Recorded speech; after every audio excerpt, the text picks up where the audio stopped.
Each of my paintings starts with the simple act of picking a direction and setting out, putting miles under tires and boots on the ground. I've explored the mountains, rivers, canyons, and desert expanses of the Southwest for over 30 years now. And yet each time I venture out, I see them in new ways and I find new inspirations there. Not so much sought out as accidentally found, my subjects often surprise me, and that really is the fun of meeting the landscape and the day on their own terms. I never know what I'm going to see. I only know that it promises to be interesting. The paintings become the tangible traces of my sojourns, of the time spent in a place getting to know a subject. Each brushstroke, both deliberate and inquisitive, the painting process is a search for the most eloquent expression of the idea inspired by that first evocative glimpse that caught my attention. If I succeed in my work, then the paintings become opportunities for viewers to sojourn into them, to find a respite there from the rigors of life and refreshment for their spirits. I like to think of them as timeless windows, always at the ready, and my hope is that they remain ever inviting to the eyes as the years pass, always remaining vibrant, interesting, and engaging.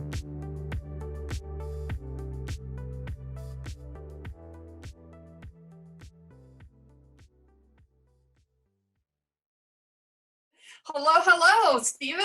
Hello. Good to see you. Good to see you. We got some more people join. I see Horst. I see a lot of familiar names. Some of you know me. I'm Jamie Gold. I'm the gallery director here at Medicine Man Gallery. So looks like sometimes we always have a few people just joining in. It's 2:04. Maybe we'll give it to 2:05. I am expecting a lot of people showing up today. And it's really exciting to have Stephen on camera. You might also get to see Georgie again because she's very curious. My cat, Georgie. She's very curious about what's going on, and she's currently off camera here. Yes. What are you doing? And she was sort of the inspiration behind the Early Risers Reward, that painting, right? Yes. Georgie is the, she's the alarm clock for me. She basically, whether I want to get up or not, she's somewhere between 5:30 and 6 every day. She is like, okay, time to feed me. So I've tried to negotiate that, as I say, because you never really train a cat, you sort of just negotiate with them. But she stands firm. So the compensation is I get to see cool stuff like that out my window right as the sun's coming up. And sometimes, I can just dash out and grab a painting. That's awesome. Well, I guess we'll get started. We got quite a few people today. So hi, Bert. Hi, Charlie, Danielle, Dave, Emily, Horst, Kitty, Bill, Mark, Pamela, Ruth, Tammy, Terry, and Bonnie. So I'm Jamie Gold. Some of you know me. I'm the gallery director at Mark Sublette Medicine Man Gallery. I've been working here for 16 years. And as you can see, we are live with Stephen Datz for his show, Southwest Sojourns. And I'll mention a few things before we really get started. If you haven't already, we actually do have 2 interviews with Stephen on YouTube or podcast. Mark has interviewed him. They're episodes 43 and 84, but it's easiest just type in Stephen Datz and you'll find them. You'll also see some videos where Stephen talks about his paintings individually. If you haven't seen them, not to worry. This is your chance to ask questions or even just make comments. Say, Stephen, I love your work. I have this painting of yours. This is a great the artist reception is a chance to meet the artists and get to know them. And if you've been to our in-gallery receptions, you'll know they're quite crowded, and Stephen will have a crowd around him. So I actually love this setup here because you actually get to have your word in. And we'll be able to, if you have a question on any particular painting, we'll be able to bring up a picture so we can all see it together. Stephen, you've been painting for 25 years or so, or? 25 years, yep. Yeah, long time. And I was going through our records and I noticed we started representing you in 2011 and it's 2021, so that means it's 10 years with us. I know. Happy anniversary. Well, thank you. I'm kind of shocked that the years have passed. I didn't even think of it because I kind of knew it was around 2010, 2011, 2012, but I didn't remember exactly when I had officially started with the gallery. So it was kind of fun to go, wait a minute, it's been 10 years. Like, wow. So it's been 10 great years. Really, really great. And I so much enjoyed working with everybody there at the gallery, the whole team. You guys are just amazing. So I feel like the luckiest guy in the world.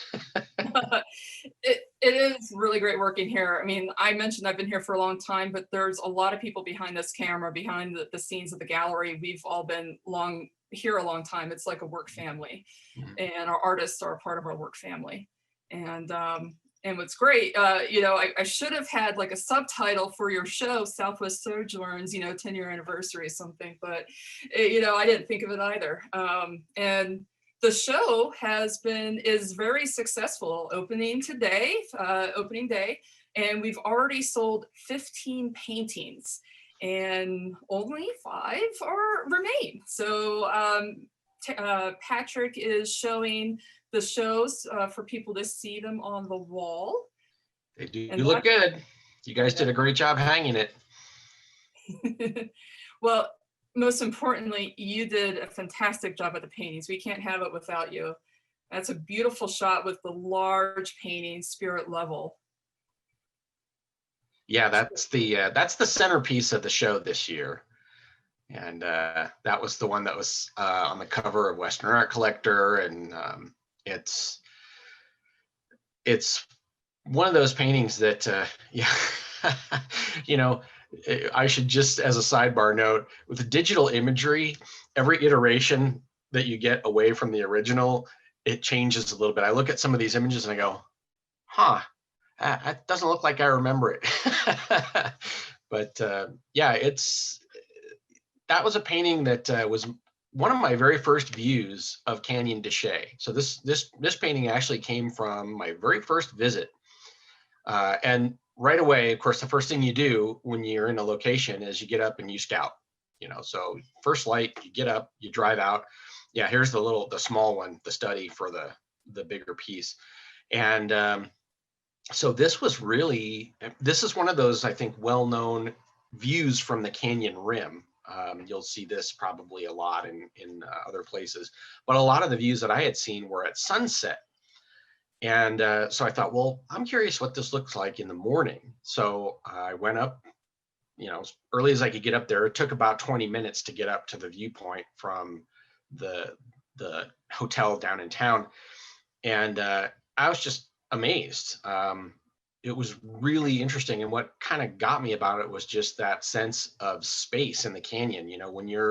When the light's behind you and it's shining on things, that can sometimes compress the sense of distance. But in the morning, with all the light just barely touching the rims, it really made the canyon feel just gigantic. And I thought, this is really cool. And the next thought I had was, I need to get down in there.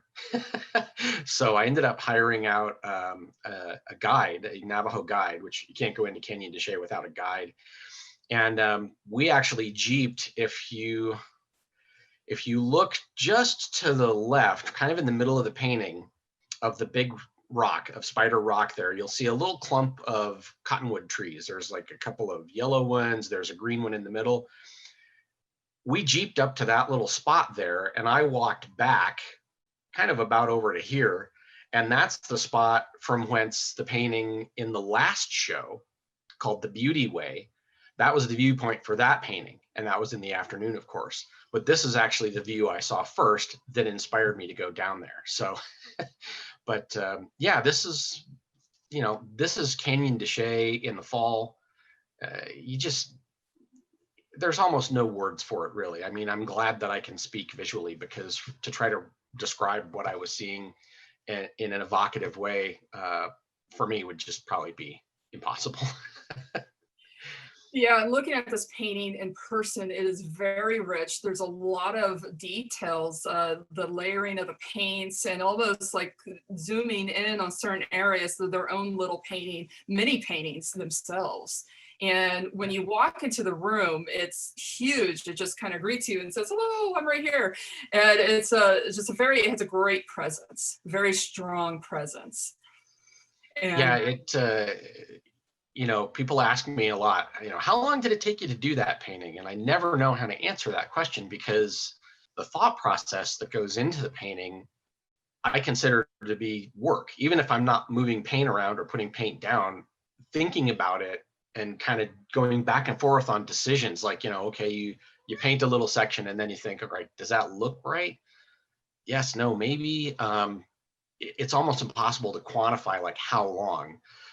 From the time I laid out the canvas till the time I signed it was probably 4 months. uh-huh. So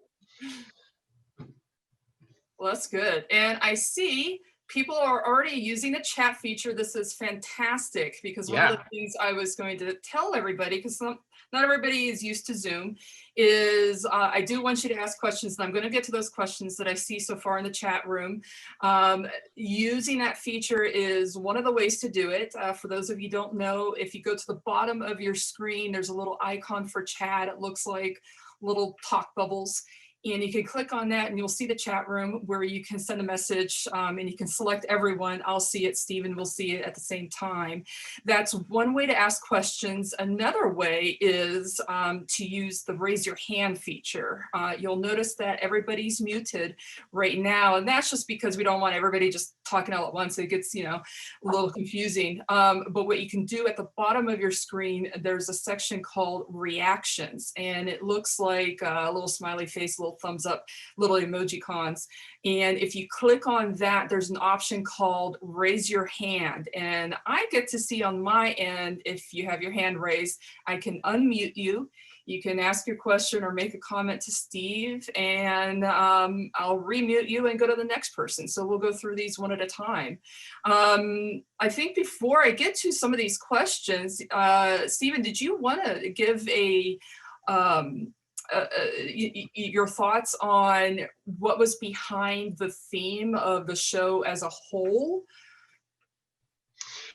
Well, the idea, given the year that we've had, where it seems like everybody's basically just hunkered down and bunkered down, I just kind of thought, well, what I do is it's both totally compatible and totally incompatible with that, in the sense that, yeah, it's easy to just kind of go, okay, well, going in the studio, I work from home, I live in a rural area, like it's easy to avoid, people. But at the same time, where all the inspirations come from, where all of the source material and all of the excitement for the time in the studio, where that comes from is actually going out and walking around and driving around.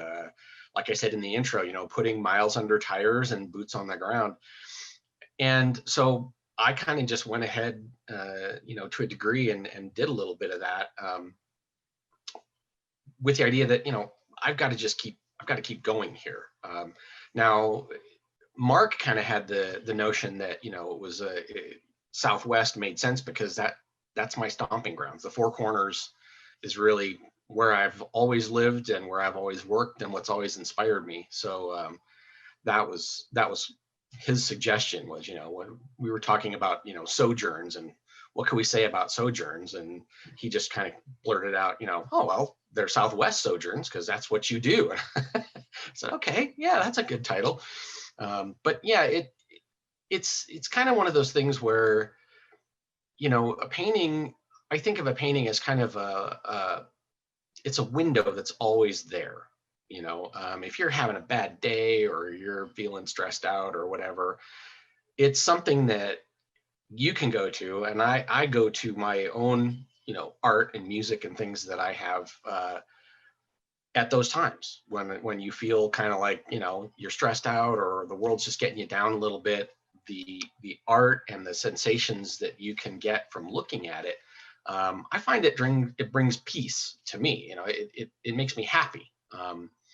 So that was kind of the idea too, is like, I'll, try to go out and bring some of these new places and new things into a form where, if you're feeling like you're stuck and you've got cabin fever, you can take one of these things home and have a little bit of an escape. Yes, and your paintings certainly take me into scenes. I was looking at each of your paintings. One of them in particular was with only silence for company. Mm-hmm. That one, your title and the feeling that it makes me feel like I'm right there and I only hear the wind, maybe some few birds. So you really successful painting, just really to bring about the just that feeling of being out there. Yeah, and I think it's fair to say that, whoa, it just got much bigger. It's fair to say that solitude is sort of always an element in my paintings. I don't really include a lot of evidence of humanity or human structures. I don't typically paint goings on, city scenes or restaurant scenes or whatnot. So the idea of solitude is always a little bit of a theme for me, but there's also this sense of, for me, I don't ever want people to look at my paintings and sort of feel like lonesome. My idea is, here's this great spot, and through the medium of this painting, we can sort of share it. We're in a sense having a shared experience. You're hopefully getting some sense of what I felt when I was there. And then you're getting inspired as well with your own responses and your own ideas about how it looks. But that one to me is just, it's a new place I've never visited. I've driven past it a number of times, but I've never actually gone out in there and then really explored. And it's just one of those things that I thought, well, this is new and interesting. And I try to, as much as possible, try to get a sense of, my response to things when I was out there. And I try to do that sometimes in the titles. I mean, titling these things can be challenging. So, but that one kind of like, it was like, okay, this makes sense. I don't know where the next nearest human being is, but I don't hear anybody. So. Yes. Well, speaking of inspiring people, actually, we have a really great question from somebody. I'm just going to start going through the chat room here. So she asks, she would like to hear how you became interested in painting and at what young age, because she would like to inspire her nieces and nephews to paint. Thank you, Terry, for that question. So what young age, and what can you say? Well, it's hard for me to pin that down because drawing was always something that came naturally. I always expressed myself drawing pictures. And as I was growing up, I'd get school projects or whatever, and I was always making, do a book report on the solar system. And so, I'd read a book about the solar system and I'd make drawings of all the things that I thought were interesting about it and turn that in with the report. And so it's just always been there for me. If you want to think of it as an inborn talent, I guess that's as close as I could say to what it actually is. But the settling down on what medium to use didn't come until much later. Like when I was a kid, I was doing all sorts of stuff: pencils, colored pencils, markers, watercolor paints. I just tried whatever I could get my hands on. And I think the thing, if you're interested in encouraging kids to be creative, I think the thing is to just kind of let them run. Let them find out what it is that they're interested in. Let them explore and kind of decide for themselves, what they like and what they don't like. Because I think if you try to influence it too much, I don't know, that can sometimes have unintended consequences, I guess.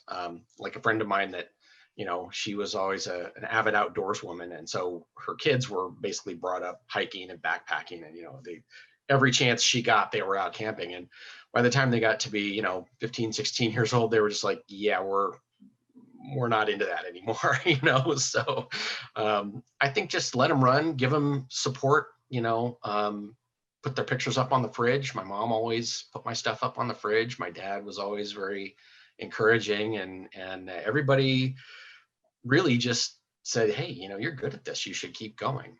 All my art teachers in school, very, very supportive all the way up through high school. And then, if they have questions or something, I think the one thing that I probably didn't get much until my young adulthood was exposure to other working artists. I got to go to museums, but I never really got to go see other painters or other sculptors or people doing it, whether they were doing it professionally or just doing it seriously. I didn't really get a lot of that. And I kind of wish that I had a little bit more, because it might have helped me narrow down my focus a little bit sooner. And I think nowadays it's great because, there's YouTube videos where you get to meet the behind the scenes, the artists, and things like this. You go in on a Zoom meeting. I think talking to the people themselves makes a tremendous difference, and then hearing the stories. So yeah. And the other thing is, if you find an artist, if there's an artist in your area that happens to be working in a medium that one of your kids is interested in, see if they can, spend a little time, just watching or asking questions and learning. That's invaluable, to have an adult artist who can answer the technical questions and show them how to use certain brushes and what certain colors do when they're mixed together. That's another element that kind of helps them take their creative impulses and give them the tools to really start putting them out there. That's right. It makes me think of Maria Martinez with her grandmother. They didn't talk. She just watched her grandmother and she just learned. And it's just being there and being with them. So Yep. Watching is great. But yeah, just I think encourage in general, just encourage and support. We had another question, and I missed it earlier when we were talking about spirit level being on the cover of Western Art Collector. We have a question from Mark. How did it come about being on the cover? I believe we submit images, but Western Art Collector, they have a lot of artists that they go through, and they have to make some tough decisions. Yeah, I had no idea until Mark called me and said, hey, guess what? So you kind of just, you send your images in and fingers crossed, but you just never know. Yeah, it was a pleasant surprise for us all. It was like, yay, Stephen's on the cover. We have a question from Emily. She says, Stephen, I'm so impressed by how you capture light through the colors you choose. Is there a favorite time of day or time of year where you find particular inspiration for your paintings?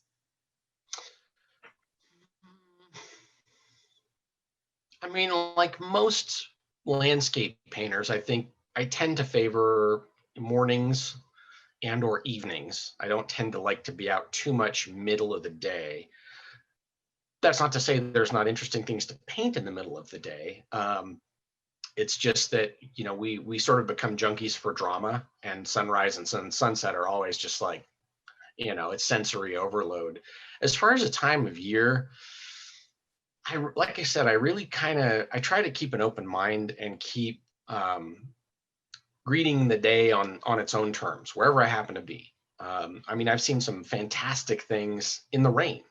At times when you would think, gosh, why are you, pack up your stuff and head for high ground, because there's going to be a flash flood in here any minute. Yeah, but it looks cool. So I wouldn't say I have a real favorite time of day. I do enjoy fall and winter more than spring and summer. I find that fall, especially in the Rocky Mountains, I'm always up in the hills, and there's a couple of paintings in the show for this year for the first time ever, really, that are from the San Juan Mountains in southwestern Colorado. I just love the atmosphere. I love the temperatures changing, the trees are changing. Yeah, this one, living memory, this is up near Telluride.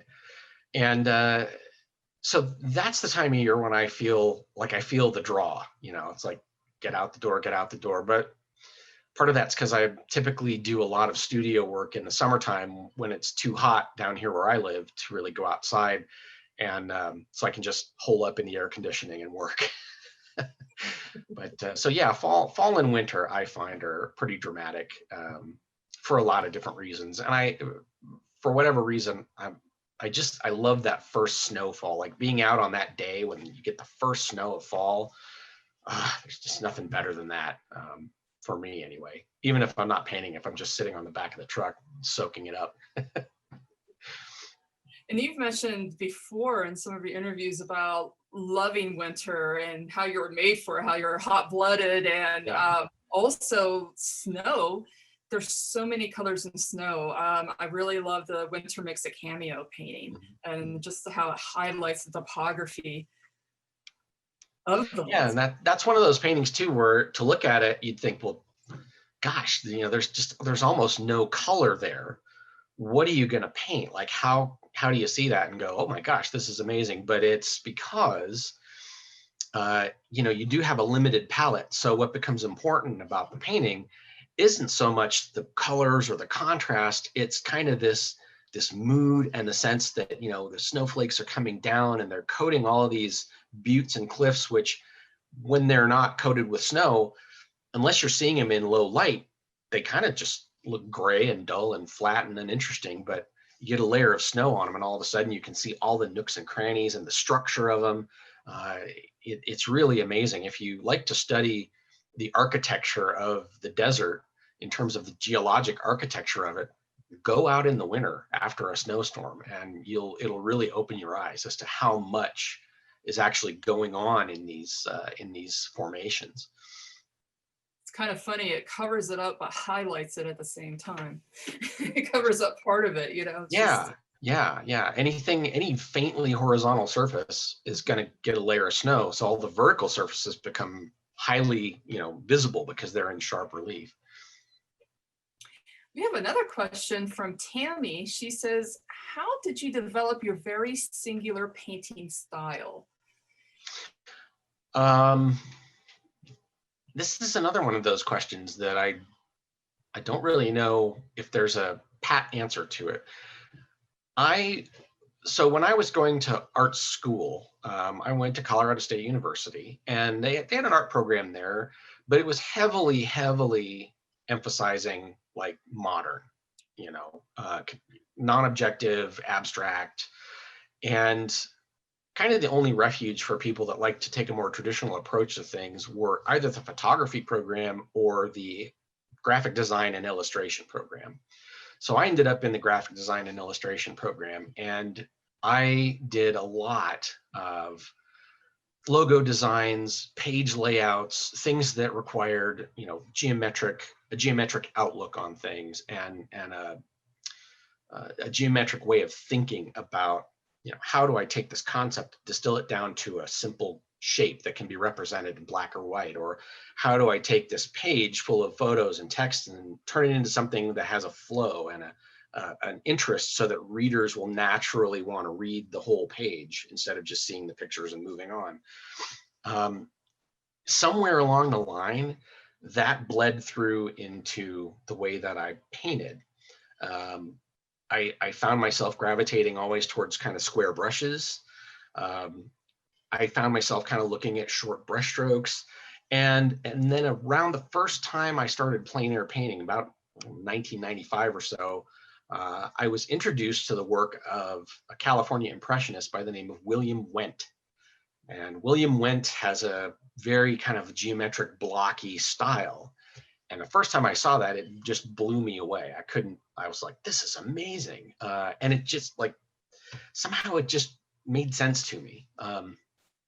So I really early in my career, I kind of was gravitating towards that. But as I went through and took workshops from different people and got critiques from different artists, there was a a sense of like, well, that's great, but that's kind of illustrative and you should be more of a painterly painter. So I tried that for a while, and it didn't really feel right to me. I was always getting, one of the things I always heard my critiques as well, your edges are too hard, or your colors are too, zippy, you need to tone that down.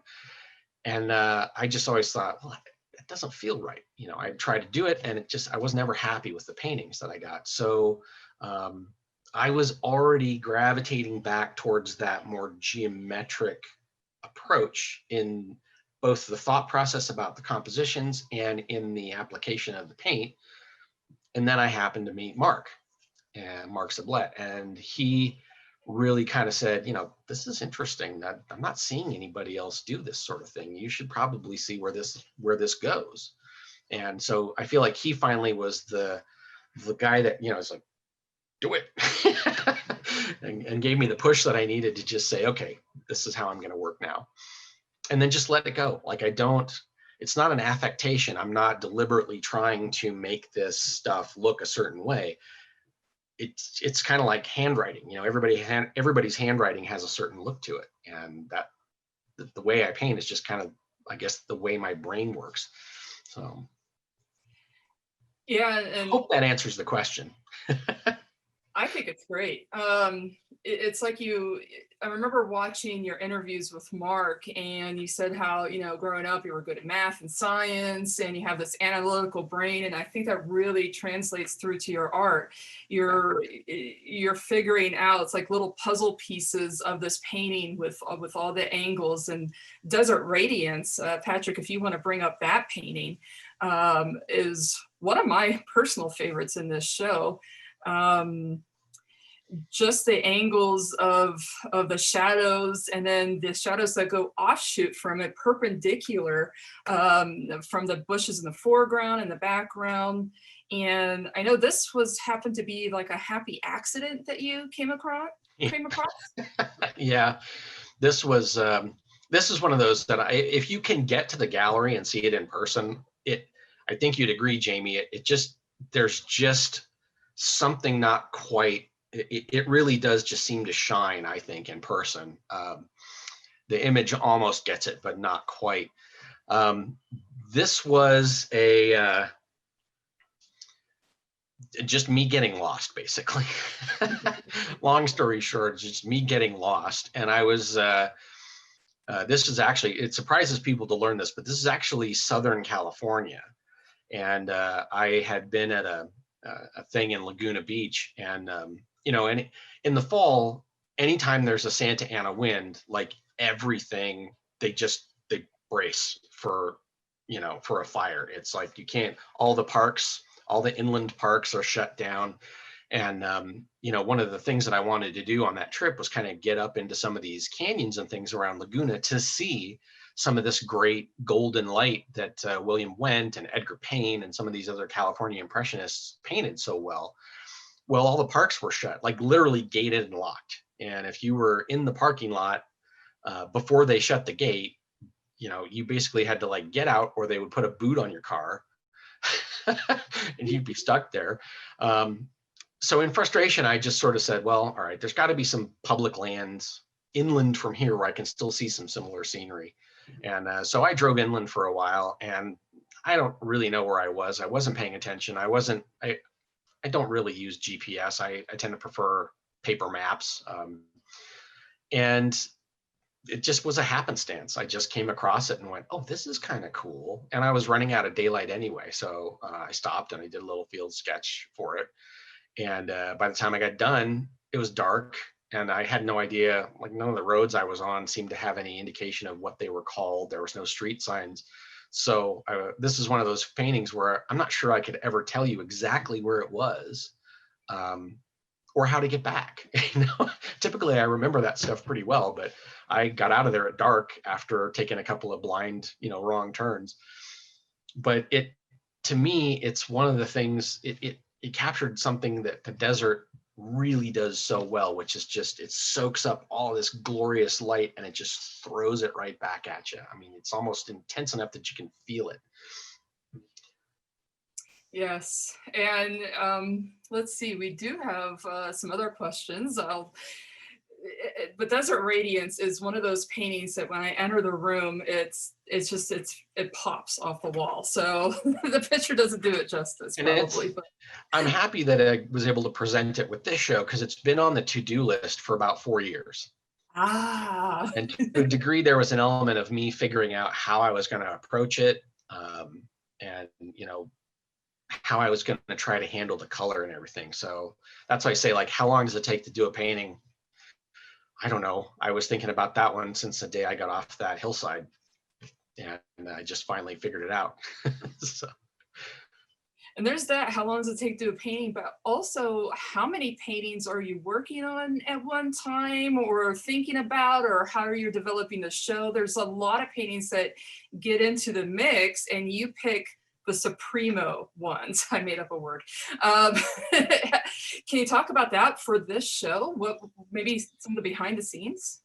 Sure. For me, I was telling Patrick, this show actually proved to be a little bit difficult because I've been pretty much producing work consistently without much of a break for, 10 years. I mean, since I started with you guys, because, you guys do such a great job selling it, there's always a demand for more.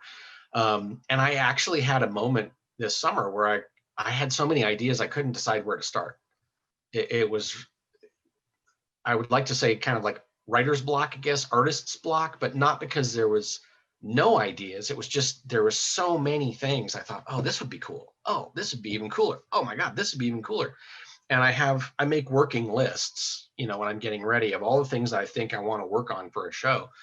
And my working lists for this were just, half crossed out, new stuff written in, that'd get crossed out. There'd be an arrow, no, down here, this is the one, that's the circled, we circled that one, and then I'd make a new list, and then that would get crossed out. So, for me, there was just such an abundance of cool stuff, but how I end up painting what I paint largely depends on, do I feel like I have it figured out?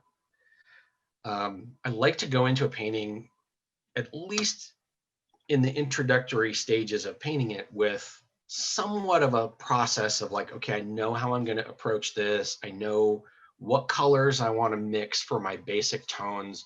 I know where I want to start as far as putting down the first bits of color, because every painting is a little different. Some of them require you to kind of do things in a straightforward way. Typically that's, you paint the darks first and you move towards the lighter colors. Sometimes you can't do that. Sometimes the painting just won't work if you try to do it that way. So I have to sort of have a comfort level with, as I've got my ideas and studies and drawings and photos and stuff all laid out, as like, okay, this one, I'm pretty sure I know how I can approach it. And that, to a degree, that's just something that comes with a deadline, because there's a final cutoff date. So you've got to be able to do something that's not going to be too huge of a risk. Because I had one in the last show that it wasn't working, and there was a lot of pressure because I was like, oh my God, I want to have this painting in the show, but I hadn't thought the idea through well enough. So I try to, as I've said about the actual process of painting, I try to let these things talk to me a little bit and listen to the ones that are jumping out going, paint me. Because I know the others, I'll get to them. I'll get to them eventually. It might take 10 years, but eventually I'll get them figured out and get them down in a format that does them justice. And that is part of the fun, figuring it all out. When I picture you in your studio, okay, now I see lists and crossing things off, and you also have tons of field studies, tons of, as you might call, desert notes, as you've called, that you've taken and you refer back to them time and time again. Yep. Yeah, so the studies, people have often asked me, like, well, if you get a study that's great, does that mean it automatically becomes a bigger painting? Usually not. If a study really says everything I have to say about a subject, that's probably the last time I'm going to approach it. It's the ones that I don't get finished. It's the ones where I kind of, for some reason, I make a mistake or the execution fails somehow, but there's an idea there, there's a seed of something there that I know, oh, this is going to be good. I just have to figure it out. Those are the ones that go into the giant pile that you saw in the introduction. I've got these baker's racks in my studio, and they're just stacked with old studies. They're the idea bank. When you have a dry spell and you don't know what to paint, I take a stack of a couple hundred studies off and just flip through them, just see what comes up. Sometimes you find things and you go, oh, gee, I forgot about this, but this is going to be great. So yeah, it's the studies are just, if they work, great, and if they don't, they're just raw material. They're data that I can then use later on. And sometimes you'll use a piece of a study. Maybe you've got a foreground that isn't working and you need to try something else. Well, it's pretty easy to sort of find a different viewpoint or a different cactus or whatever it might be and just sub that in. And, in the painting, it's the idea that counts. It's not so much the particular facts. So yeah, my studio is a mess. It's just, there's like layers of stuff, and everything is like whatever's my hot idea of the moment gets moved to the top. But then periodically I go through and go, oh, nah, that's later. This is the idea of today. We had another question, which I think he touched on. He says some of your older paintings weren't quite in the linear style, as he says. And when did you switch to that style and why? And you were mentioning about how Mark encouraged you and saw a certain quality about your paintings and, bringing out your original voice through your paintings. That is probably about 10 years ago or so. Yeah, I think it probably started a little bit before that. I would say if I had to put a date on it, maybe 2003, 2004 was when I just started feeling like, okay, something's not right here. I've got to go back to something that feels more natural for me.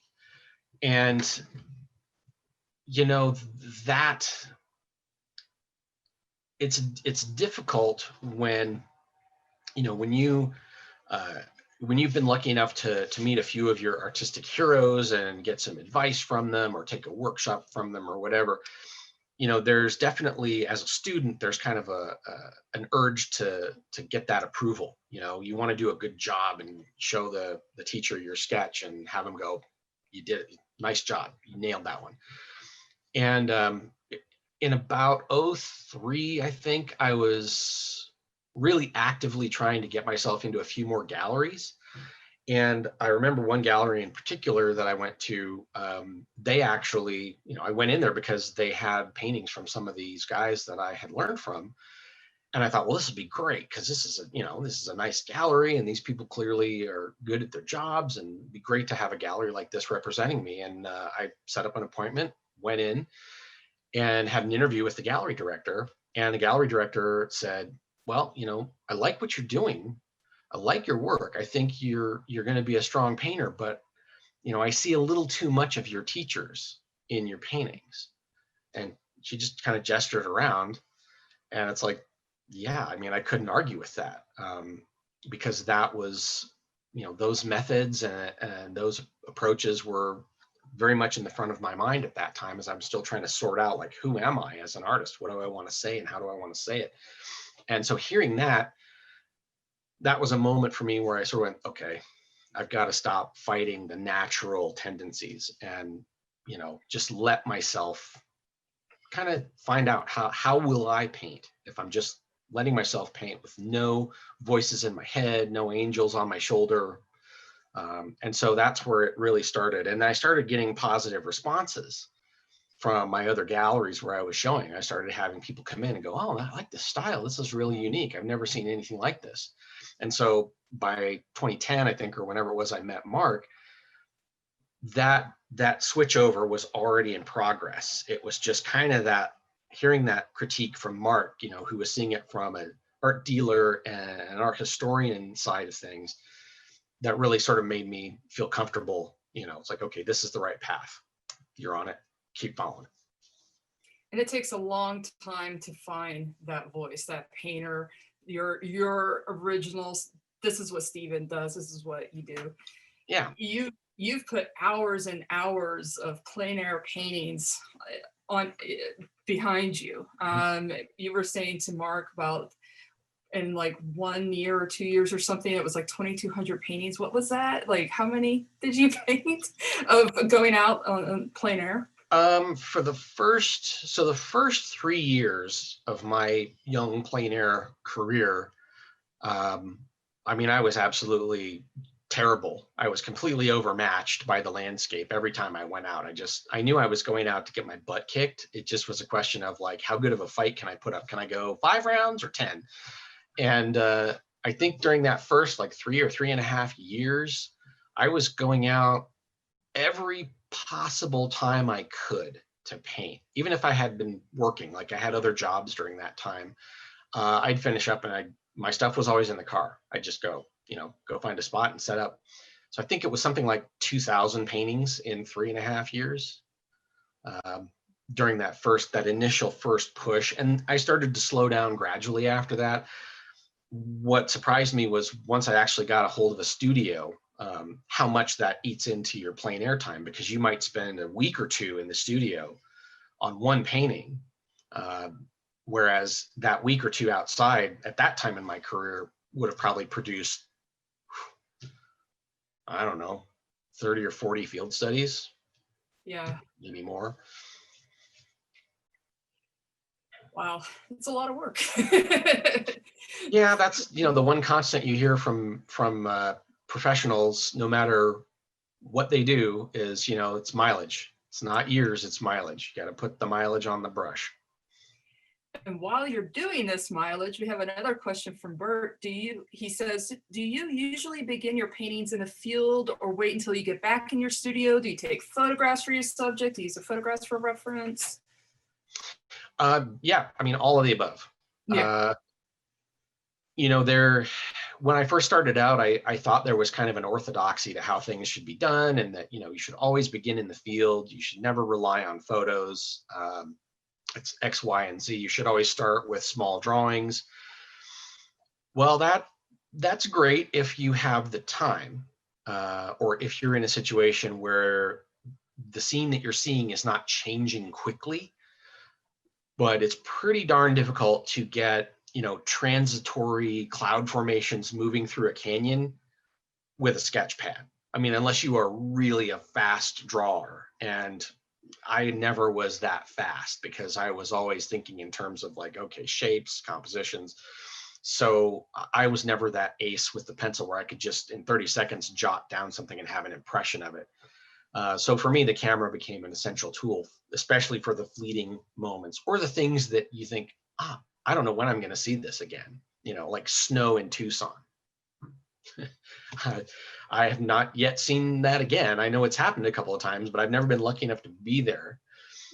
So I sort of came down on the side of, well, it doesn't really matter what means you rely on. It's the finished product that counts. It's where those things take you that ultimately matters. So if you're using photos, or if plein air painting is hard, some people just can't work fast outside. And I've slowed down over the years. I've been distressed by that, because it's like, yeah, God, it used to take me a couple hours to do an 8x10. Might take me a day now, because I'm that much more deliberate about it. I'm that much more careful with the colors and things. So it's one of those things where if you find a method that works for you, and if you get to know your camera and you know what the deficiencies of the camera are, and then, like, a lot of cameras, even in the old days of film, certain films might be a little bit warmer than others, or they might tend to expose more for red than blue. You could know that. And so you could sort of say, well, I'm going to use this camera, but I understand how this device works and I understand its limitations. So I'm not going to rely on it for 100% of what I'm doing. So one thing about going out in the field is, if it's at all possible, even if I can't get a sketch done or a field study, I'll make some notes on my sketch pad of just like time of day, where I was, what I was seeing, and thoughts about colors, knowing how my camera is going to expose and wipe away some of that information, my eyes can see it, but my camera can't. So noting that down helps compensate in the studio when you're months later and you've forgotten about the day and you've forgotten about the exposure settings on your camera or whatever. You can go back to those notes and sort of go, the other thing is I have a pretty good photographic memory. I wouldn't say it's an eidetic memory, but I've done a demonstration or two over the years where I just took a little like thumbnail drawing that might be 2 by 3 inches and had some notes next to it and painted a small painting from those notes only, no photographs, no other reference except that piece of paper with the drawing. And I think that that's another valuable tool, is train your memory. Go outside and spend 10 minutes, get up at sunrise and spend 10 minutes looking at something. Go inside your studio, see if you can paint it from memory, because your memory will remember the important stuff, I think. But that's an exercise I've done over the years at the encouragement of a couple of friends to help train the visual memory, because sketches, photographs, even field studies to some degree are imperfect. Your memory sort of captures the emotion. It captures the things about the scene, the colors, the values and whatnot that painted the emotional response that you felt. So that's a tool I use too. That's amazing. And you really, I'm glad you brought up memory, because you've answered Horse's question as well next. Oh. He asked about your memory, and that's interesting that you play memory exercises with, that's. Yeah, it's the one camera that you always have that's always charged, and always sees accurately. And it's hooked up to your consciousness. So it's seeing the things that are important to you. It's making sure that you remember the things about a scene that caught your attention or that are the center of that idea. But yeah, any legitimate means that gets you to that finished idea on the canvas, I think is perfectly fine.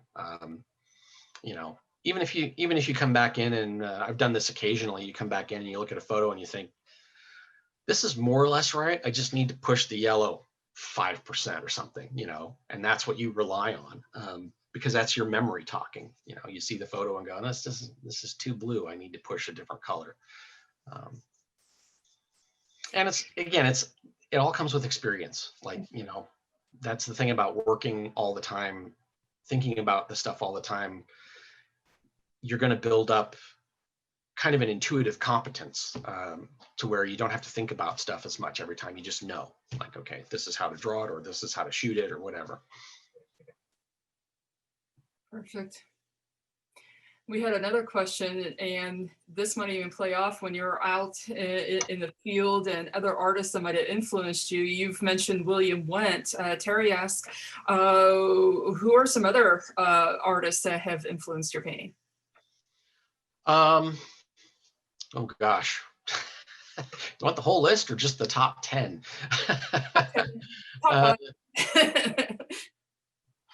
It's difficult for me to pin down a small group, because for a while after I got started, I don't really live too close to many other artists, and I've always been kind of a solitary person anyway. So the only way I had to expose myself to other art, and this is pre-internet, keep in mind, were art books. I would go on eBay or I would go on one of these other sites and I would track down art books, monographs or catalog raison or whatever, that had lots of pictures in them. And it didn't matter. As long as I found something interesting in the work, I would look at it. So there was always something, no matter who I was reading about or looking at, there was always something there that I thought, oh, this is interesting. But I would say probably in terms of other influences, the Wyeth family, Andrew and NC in particular.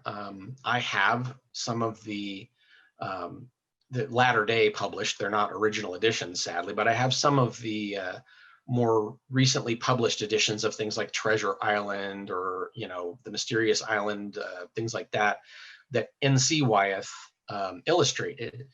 And I also have family back in that neck of the woods. My mom's family, they were based around Wilmington, Delaware, which is a short, 20-minute drive up to Chadds Ford, Pennsylvania, which is where the Wyeth family was. And so I've spent a number of days at the Brandywine River Museum looking at actual N.C. Wyeth paintings and Andrew Wyeth paintings. So from a technical perspective, I guess you could say, Wyeth, there's a British painter by the name of Edward Seago that not too many people have heard about, but he's, the atmosphere in his paintings is just fantastic. Gosh, who else? Russian painter Nikolai Timkov, great color, field painter. Just, really exciting. There are a number of Russian impressionists that were just kind of bonkers with the color. Probably the most well-known amongst people here, because I think he was an expat, was Sergei Bongart. He taught a lot of students here. As far as contemporary painters, almost nobody I've talked to has ever heard of this guy, but there's a fellow by the name of Stan Shimonik, who his style is very reminiscent of my style. Just big brushstrokes. I saw a painting a friend of mine had in their house once of a thunderhead that was like 4 brushstrokes. And this was a huge painting. I just went, yeah, how big is this brush? Like, where did you find this thing? Did you make it? It was incredible, but he was great for like making every stroke count because there weren't very many brushstrokes in his paintings. And then of course, Maynard Dixon, more than anyone else, probably, I think Dixon has influenced me on a number of levels. Technical levels in terms of the country, where he painted, what he saw, the liberties that he sometimes took in his paintings. He would go for a concept more than a literal interpretation.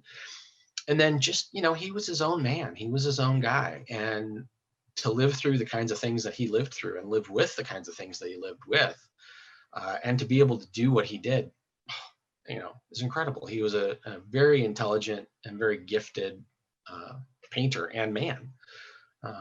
So, he's fantastic. As far as like winter paintings and things, there's an artist, I think out of Massachusetts, by the name of Willard Metcalf. Amazing winter paintings. I mean, just very soft, not anything like what I paint, but just poetic. Of course, Winslow Homer, another great American painter. His coastal scenes of Maine, like during these big gales that they get, fantastic. If you can get to see any of those in person, I would highly recommend it because they're just amazing. But yeah, I could probably continue just on that topic for another couple hours. True. There's too many artists sometimes. We have some more questions. First, there is a comment from Emily. And it's funny that you brought up Andrew Wyeth. I don't know if you've read the comment yet. She says, like Andrew Wyeth or Caravaggio, you have a deep feel for the light in your environment. And that's what first drew her to your paintings. And as she says, why she's such an easy mark for Mark to make a Stephen Datz sell. I love that comment. Well, thank you, Emily. So one of the things about Andrew Wyeth in particular, and I've been able to go and see some of his most well-known paintings in person there at the Brandywine Museum. And the one painting of his that has probably affected me more than any other, especially after I was able to see it live and in person, was Night Sleeper. Mm-hmm. And the reason for that is still hard for me to pin down, but I just remember the first time I stood in front of that painting, it was like I was standing in some kind of electrical field. I mean, I just felt like there's power in this thing, like tangible, weird, mystical power in this painting. It's just the light of it and the mood of it and the delicacy and the sensitivity with which he painted those colors. it hit me like a sledgehammer in the chest. It was just amazing. And I remember thinking, you know, if I could just have one or two paintings like this, you know, where I can have that same impact on somebody, where they just stand in front and go, whoa. More than anything else about that painting, it's just the way that it affects me. And I've seen it several times since, and it's always the same. It's weird. Every time I go, it's like I don't know, it's like I'm going to, you know, have a religious experience because it's such a powerful painting, and it's got such emotional depth and emotional content. And, you know, more than anything, technique aside, you know, brushes, paints, where and when aside, that's really, to me, that's what the art is all about, is just that impact. There you go. We have another question, and this is a good one. I didn't think of this. Mark asked, any locations that you'd like to paint that you haven't been to yet? Here's another. You want the whole big question. Top 10. Places that I have not painted that I would like to. Wish list. There's a number of areas down around Escalante, Utah, canyons that I haven't been into down there, and I've been hiking down there for almost 30 years, and I still haven't been everywhere. North Rim Grand Canyon, Death Valley, Valley of Fire State Park out in Nevada. Where else? Kind of the backcountry of Capitol Reef National Park. Gosh, I'm just having trouble narrowing them all down. Aravaipa Canyon down there in Arizona. I know Jerry's talked about that a lot. Every time I see Jerry, he's like, have you been to Aravaipa yet? No, it's on the list. And then, you know, kind of far-flung places. You know, someday I'd like to paint up around Alaska, you know, up in that area. I had a friend that lived up there, grew up there around Homer, Alaska. And he showed me some of the photos that he had from the area. It just blew me away. So there's that. Weirdly enough, Antarctica, because that's Edward Seago, the British painter I mentioned, actually went on a cruise with then Prince Philip, I think, on one of the royal yachts. They went down on a tour of one of these things they periodically did. They'd send one of the members of the royal family out to all these far-flung places to sort of, you know, show that they were still important, and, you know, kind of make a show of, hey, you know, we're still here and you guys are doing a great job. And they went along the Antarctic coast, and Seago was painting on that trip. You know, so talk about plein air extreme. You know, this kind of cracks me up, because sometimes you see it's like, oh, it's extreme painting. When you're standing on the deck of a royal yacht and it's 30 below zero without wind chill and you're painting, that's extreme painting. But he just made a few paintings from that trip, but man alive, they were incredible. And I've seen some photos and things since from cruises that you can take nowadays. And I just thought, gosh, you know, that's a bucket list item for sure, just to go see that country. You know, might not appeal to fans of the Sonoran Desert. I get a lot of people, especially with the one painting there, Old Friends and True Companions in the show. You know, I've had a couple of people that came into the gallery, stand in front of it and sort of go, oh, I don't know, it's just cold, you know? So if you don't like the cold paintings, South Pole probably wouldn't appeal, but just from a purely emotional standpoint and from a painterly standpoint, I think it would be a fun challenge. And I love True Friends and Old Companions. You've captured the snow and the shadows perfectly, and the details to the bark. It is, Patrick, if you can bring up that image of True Friends and Old Companions for everybody to see, it's very realistic and very, it pops when you're seeing it in person. And of course, I like the snow paintings. I grew up in Pennsylvania, so it just, to me, it just is nostalgic and brings me home. Aspen trees. I can see where Patrick's going. Yeah. Yeah. So this is one of those things that this is kind of one of those paintings where that geometry that's so much a characteristic style of mine is a little bit downplayed in this, just because of the nature of the scene. But yeah, I live for stuff like this. For a guy who likes winter, this is a dream. These kinds of subjects are just beautiful in a whole different way from the, kind of the bombastic color and light that we see so much of in the deserts. This is just, it has to me a very tranquil and almost nostalgic feel to it, which is kind of where the title came from to a degree. This is an area that I paint quite frequently, and it's just beautiful. It's big meadows, punctuated here and there with bits of pine trees, groves of aspen trees. And I've been tromping around in this area for 15 years or so, and it just never fails to surprise me. So I feel like a lot of these trees are old friends, and true companions. They put up with me. But this just, to me, has a very, there's a little slice of solace here for me. This was a painting for me that was hard to part with because I finished it and I just thought, oh, I want this hanging on my wall. But yeah, I just love this sort of stuff. And I like to change things up. That's one of the things I think that's important for an artist is to challenge yourself. Don't paint just one thing. Yeah, I stick to landscapes pretty much.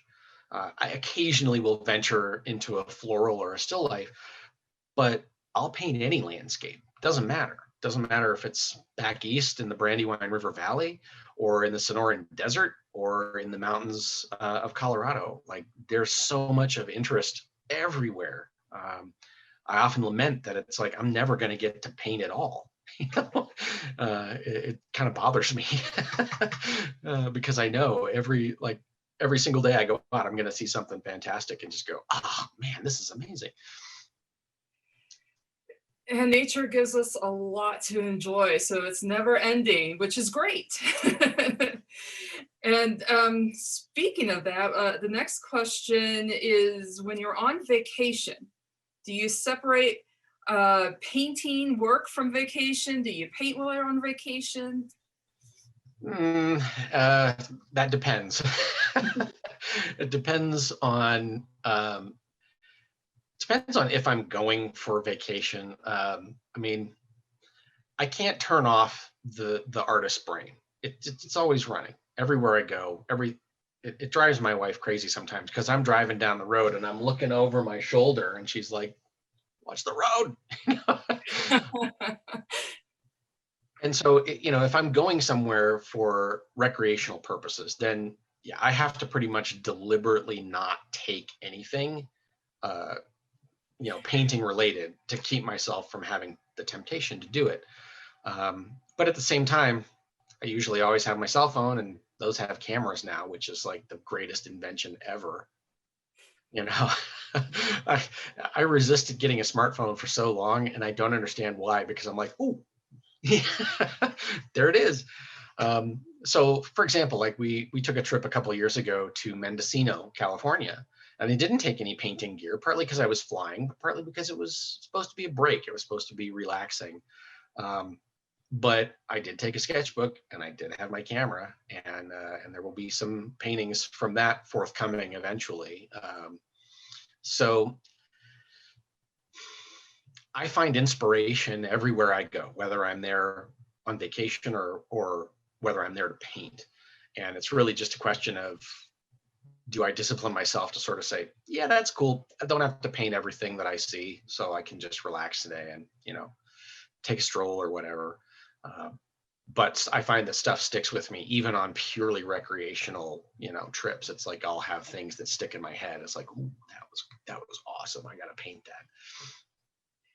So speaking of recreational activities, you told me you're quite an active guy. You do dance and parkour and you cook. You want to talk about that? Sure. I mean, thank God there's precious little video evidence of any of those activities, because I don't think I would be distinguishing myself. But no, there's just, it would be easy to become kind of a one note person. I think when you're consumed by something that is in your brain that you can't turn off, I think you could very easily just be like robotic almost about it. It's like, I got to do this, I got to do this. And being in a relationship, I've been with my wife now for going on 30 years, and you've got to take some time away. You got to find some other things to do. So we both are self-employed, and we're both very self-directed people. So we very easily can kind of drift onto our own paths. And so the dancing, started out just as an anniversary present. I just signed us up for a swing dance lesson on a lark, and it turned out we really enjoyed it. And for a while there, we were going to dance lessons 4 days a week, and going to the dance studio we were going to had a Friday night party. And so through that, we then started meeting people that were doing other things, most particularly Argentine tango. And my wife, that really intrigued her. And she's actually, used a lot of principles from Argentine tango partners dancing in her horse work, which is really fascinating in and of itself. But we're,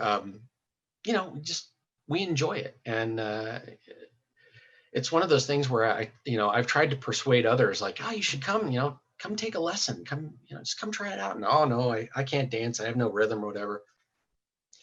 You don't know that until you try it. And if you don't try it, you never know. You might find something that really makes a huge difference in your life.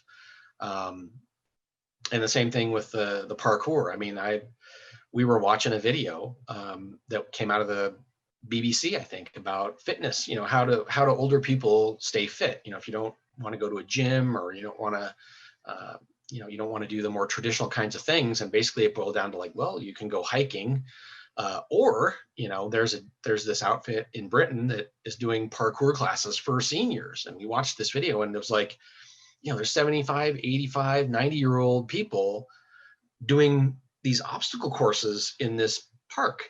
And it wasn't like a 20-year-old doing parkour where it's like they're climbing up a 3-story building or whatever, but their balance was improved, their coordination was improved. And this is something with tango too. So you start to realize, like, I'm getting older, and I'm going to have to take a little better care of myself. But there's also fun ways to do that you can kind of almost do it and not know, like, oh, this is good for me, because we're just having so much fun. So the parkour thing it's a fun challenge, and I enjoy it. It's not something I ever would have pictured myself doing, but we've got a great instructor here who was a professional parkour athlete for a number of years, and he's just made it really easy, with lots of progressions for us to follow as we build our skills up. And everybody can go at their own pace and according to their own ability. He was real excited when we approached him. He said, I got to come up with a name for this. And so he finally settled on Silver Strides. So we're proud Silver Striders. And things come from unexpected places. Learning how to cook.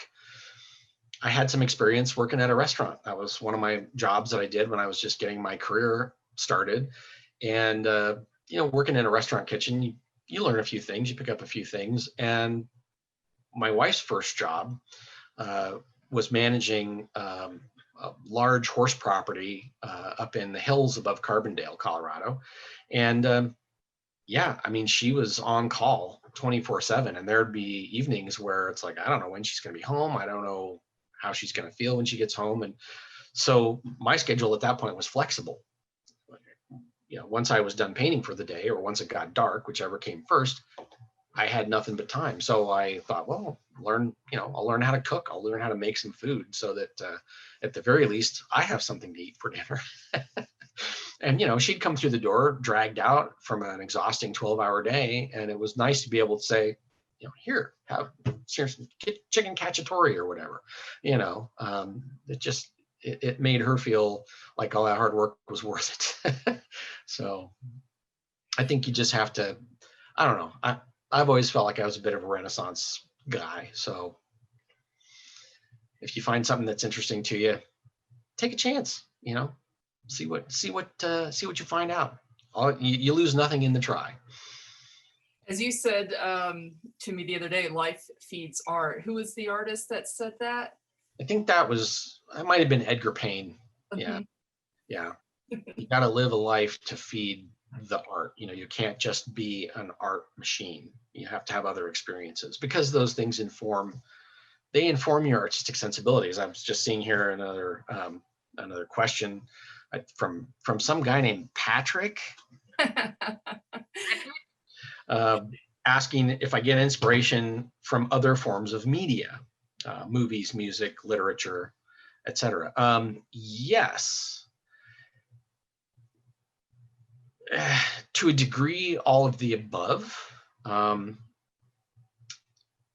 As far as like literature goes, probably literature is the one thing more than anything, because as an illustrator, like when I was in school learning illustration, that was one of the things that we had to do. And of course, I was, N.C. Wyeth and some of the other painters that I admire, that was their stock in trade, was visualizing passages from novels and creating these scenes that were engaging, but also had this narrative that tied in with the text.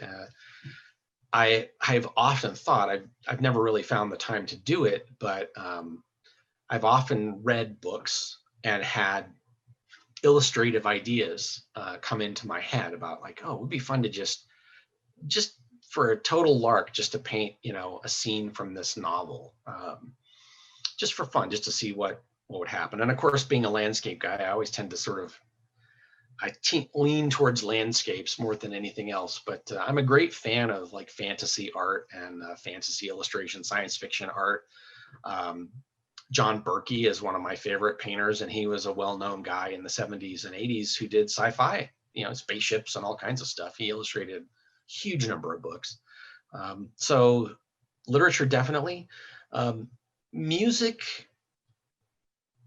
not as much typically. I know that you can draw some parallels between music and painting, but for me, those are somewhat tenuous. I tend to, music to me is almost more of a kind of a creative lubricant than anything else. It's nice to have it going while you're painting. And then movies, TV shows, yeah, definitely. Because again, they're a visual medium. So I was just watching a show not long ago that was, of all things, it was like it was made in Finland. It was a kind of a detective murder mystery sort of show, but a lot of it was filmed in and around this place called Lappeenranta in Finland in the wintertime. Amazing, like just gorgeous. I'm just sitting there watching this going, I need to freeze frame that, because it was just beautiful and so simple with all that snow. Like that was one of the things I was talking about, maybe, the idea that some of these ideas that you have could be abstract ideas as well as more, representational. That was one of those things. I was watching this show and like seeing these abstract paintings. I mean, almost literally, I'm looking at these images and just going, yeah, I could see how that would make a great abstract painting. So definitely, lots of inspiration from literature. As far as specific examples, gosh, I don't know. There's lots of them. I've read a lot of science fiction, so that's an area where I typically can kind of see things. So like Isaac Asimov, Arthur C. Clarke, two of my favorites. H.P. Lovecraft is another one where it's kind of like scary horror stuff, but one novel in particular, At the Mountains of Madness, again, South Pole.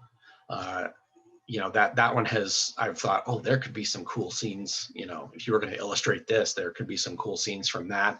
The Dune books is another one that, I've read those things a zillion times, and they are very evocative in terms of imagery. But that's probably about it for now.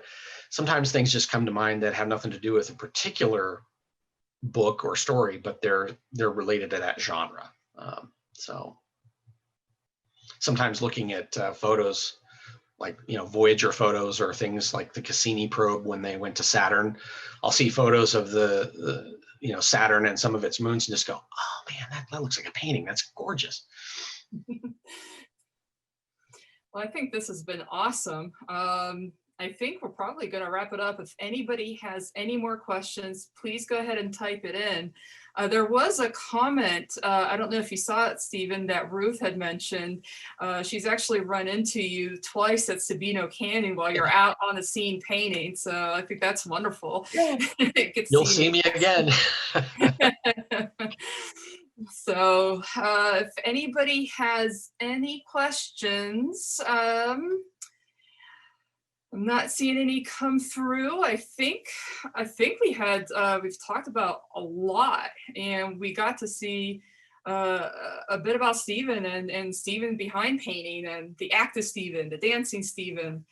I think this has been great, and I appreciate everybody for participating in this Zoom meeting, but most of all, I appreciate you, Stephen, for bringing this and making this fabulous show. Oh, you're more than welcome. It's a pleasure to have such a great team behind me. And it's a pleasure to be able to bring work out and get such a great response from it. So I just appreciate everybody that comes to the show and sees the paintings. And I certainly want to say thank you to everybody that came here for the opening today. I would very much have loved to be there in person with all of you. Unfortunately, that's just not the case this year, but hopefully the next one will be. Yes. Hopefully next year or the year after, whenever the next show is, times will be different, and we won't have to wear these. But so yeah, this has been really great, because I love seeing everybody's individual questions and their comments, and it has been a lot more personal, I think, more than trying to trek your way through a crowd at our gallery, which is usually me at every show. So this has been wonderful. So with that, I think I'm gonna call it a close. So thank you so much. Yeah, thank you everybody, and thank you guys for putting this together. All right. Well, bye then.